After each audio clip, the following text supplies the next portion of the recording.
What is up guys, welcome to a brand new video of Absolute Digital. In this video, I will show you how you can add a location on Google Maps. So let's start this video by launching the Google Maps app. When the app is launched, you will see a menu at the bottom of the screen and tap on Contribute. Now tap on Add Place. Now first you have to type in the name of the place. Then select a category of that place. Now let me just quickly select the category. Then you have to add address. You can type in that address or tap on Update Location on Map. Now you can set the location on map. I'll just quickly set a location.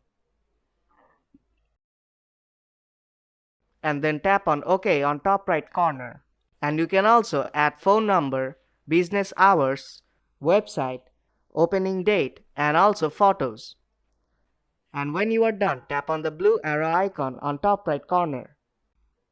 And your location is now added on Google Maps. So if you find this video helpful, then do drop a like and make sure to subscribe for more tutorials. I'll see you in the next one.